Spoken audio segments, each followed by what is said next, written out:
အားလုံးပဲမင်္ဂလာပါဒီနေ့ရဲ့ vlog လေးကတော့ကဲကိုတို့မိသားစုလိုက်စင်ကူမှာပွဲသွားယူရင်းနဲ့ trip လေးသွားဖြစ်ခဲ့တဲ့ vlog လေးဖြစ်ပါတယ်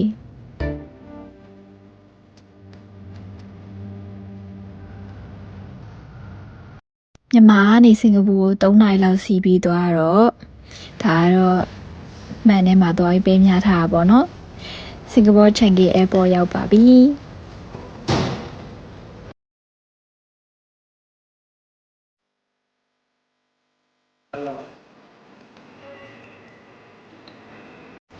immigration မှာမိနစ်20လောက်စောင့်ပြီးတော့ဒီဂျူဝဲဘက်ကိုခဲကိုတို့လာခဲ့ကြရပေါ့နော်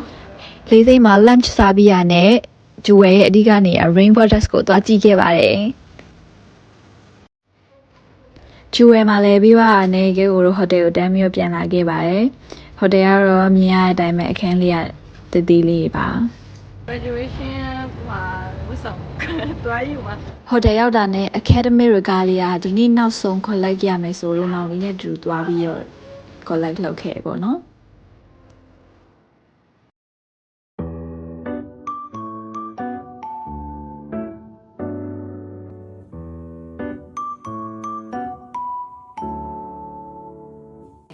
ဒါကတော့တနာရီကျော်လောက်ဘတ်စကားစီးရလို့ဖြစ်နေတဲ့ရုပ်ပါ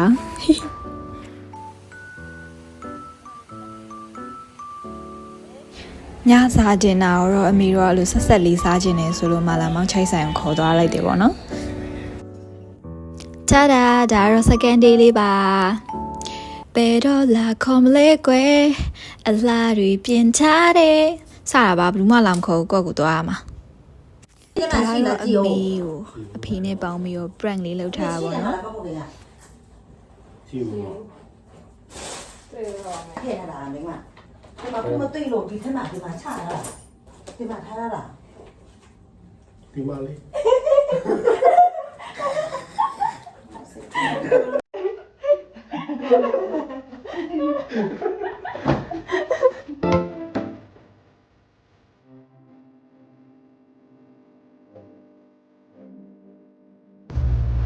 ဘယ်လိုကြည့်ကဲကိုတို့ကမနေ့စောစောထွက်ခဲ့ရမို့လို့ပေါ့နော်ရက်ခွန်းမှာပဲမနေ့စာဝင်စားခဲ့ကြရဲပေါ့နော်စင်ကာပူစားတောက်တွေကောင်းလားဆိုတော့အဖေနဲ့မေကတော့မကြိုက်ပါဘူးတဲ့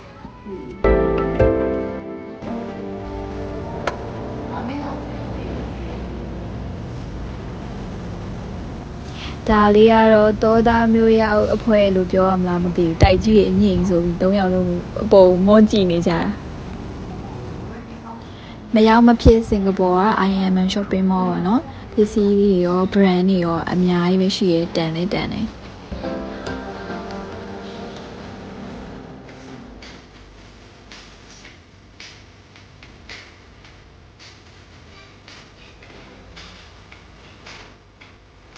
င်ကာပူမှာတက်ဆီကားတွေကအရန်ဈေးကြီးအောင်မလို့မိသားစုလိုက်ဘတ်ကားရရထားရပဲစီးပြီးတော့လဲခဲ့ကြရပေါ့เนาะ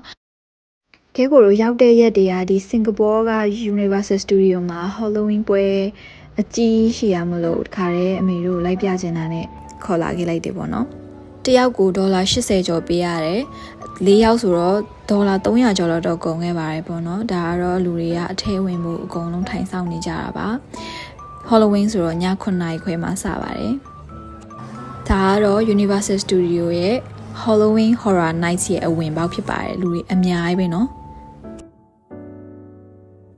အကုန်လုံးဝင်ပြီးရတဲ့9နာရီခွဲကွက်တိဆိုတာနဲ့လူတွေတရုပ်ဆောင်ထားတဲ့တရေပုံစံအနေနဲ့ intro show လေးတစ်ခုကြည့်ရတယ်ပေါ့နော်ကြည့်ပြီးမှ haunted house တွေကိုဆက်ပြီးတော့သွားရတယ်ပေါ့နော်ဒါကတော့ All of Us Are Dead ရဲ့ haunted house ပါ USS ထဲမှာဒီလိုမျိုး Halloween အပြင်ဆင်နေတဲ့အချို့ကြီးလည်းတောက်လို့ရတယ်ပေါ့နော် USS ရဲ့ Halloween Horror Nights ကည9နာရီခွဲကနေည7နာရီထိရှိရဲပေါ့နော်အဲ့ဒီရှိရဲ့အချိန်တွင်းမှာဒီ ticket က rice တွေအကုန်လုံးစီးလို့ရမယ် haunted house တွေအကုန်လုံးဝင်လို့ရမယ်ဒါပေမဲ့တန်းစီပြီးတော့ဝင်ရပါပေါ့နော်တန်းစီပြီးဝင်ခြင်းဈေးပို့ပြီးဝင်ရပါတယ်ဒါကတော့မှန်တွေ့တိုင်းပဲမများပဲမနေနိုင်လို့ခဏလောက်ဝင်ရိုက်တာပေါ့နော်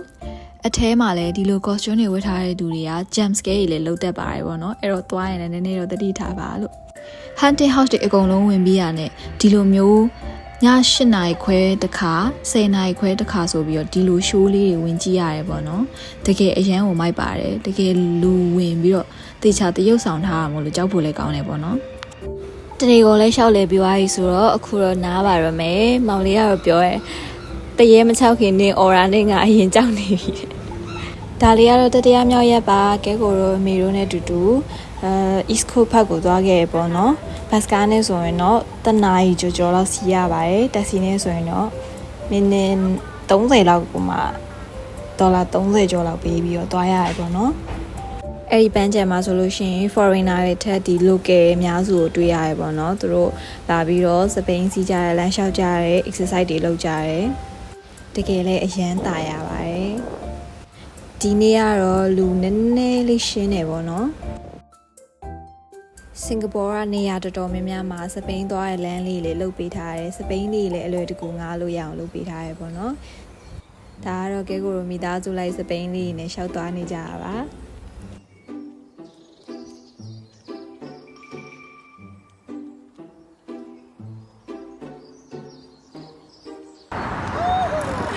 ဒါကတော့၄ရက်မြောက်နေ့ပေါ့နော်အမေတို့နဲ့တူတူ shopping ထွက်မလို့လာပြင်ထားပါတယ် shopping ထွက်ပြီးတော့အဖေက graduation အတွက် present ဆိုပြီးတော့15 Pro Max ဝယ်ပေးရပေါ့နော်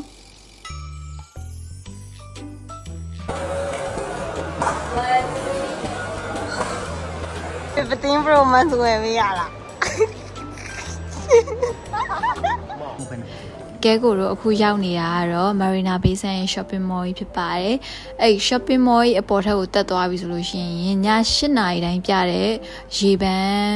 အဲ့လို show တစ်ခုရှိရပေါ့နော်။အခုတော့တော်တော်များများအကုန်လုံးက shopping ထွက်လာပြီးဆိုရင်ဒီရေပန်း show ကြည့်ဖို့အပေါ်မှာလာဆောင်ကြရပေါ့နော်။ခဏလေးနော်ကြော်ညာလေးတစ်ဖြက်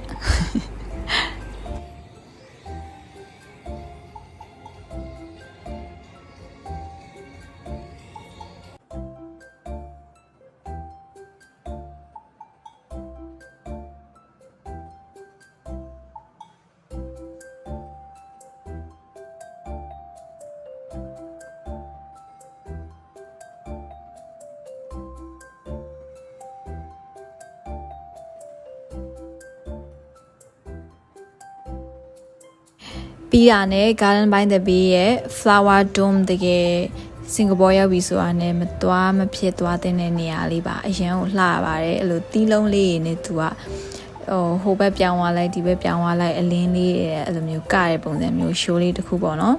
အဲ့ show လေးကိုအိပ်ပြီးတော့ကြည့်ရတဲ့ feeling လေးကလည်းတကယ်မိုက်ပါတယ်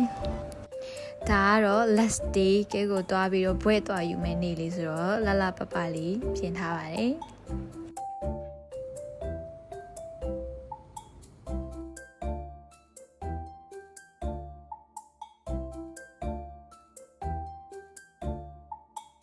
ကဲကိုဘွဲယူရတဲ့နေရာလေးကစင်ကာပူ conference hall မှာလုပ်တာပါရောက်တာနဲ့ regalia လဲပြီးတော့အဲ့ဒီမှာဓာတ်ပုံရိုက်ဖို့တန်းစီရပါတယ်ဓာတ်ပုံကမြန်မာနိုင်ငံလိုမျိုးအဲ့လို frame နဲ့တေချာယူခြင်းနဲ့ဆိုရင်တော့ဒေါ်လာ900ကျော်ပေးရတယ်ပေါ့နော်ကဲကိုကတော့ဒေါ်လာ900ကျော်မပေးဘဲနဲ့ free တန်းစီပြီးစောင့်ရတဲ့နေရာမှာရိုက်ခဲ့ပါတယ်ဒါပေမဲ့အဲ့တော့ frame နေပါရင်လည်းမရဘူးပေါ့နော်ဒါလေးကတော့ဘာပတ်စံမှပေးကြမလို့ပဲနဲ့ရခဲ့မိသားစုတစ်ပုံကြီးပေါ့နော်လှလားဆိုတော့အဖေကတော့လှရဲတဲ့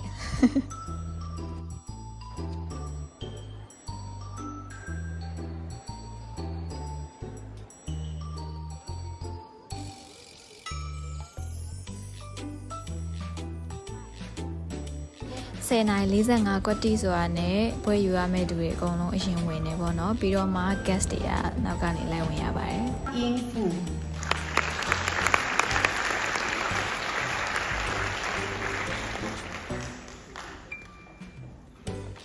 Happy Raven Sun ပွဲယူပြီးရနဲ့ဒီနီနီနာနာလေးအမြဲသွားပြီးတော့ပေါ့နော်ပွဲဝစ်စုံလေးနဲ့မိသားစုတပ်ပုံရိုက်ဖို့အတွက်ကဲကိုအမြဲတမ်းရိုက်ပေးနေကြ photographer နဲ့အတူတူသွားပြီးတော့ရိုက်ခဲ့ရပေါ့နော်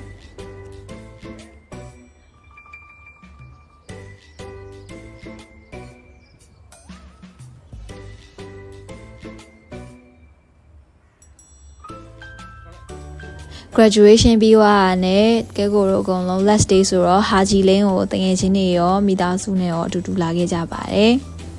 စင်ကာပူဟာဂျီလင်းကလည်းတကယ်ကိုသွားတဲ့နေရာလေးပါဒီလိုမျိုးနေရမှာဆေးပကြီးအများကြီးရှိပြီးတော့ဘားသေးသေးလေးလည်းရှိတယ်ချစ်စရာပစ္စည်းလေးရောင်းတဲ့ဆိုင်လေးလည်းရှိတယ် activity လေးလည်းအများကြီးလုပ်လို့ရတယ်ပေါ့နော်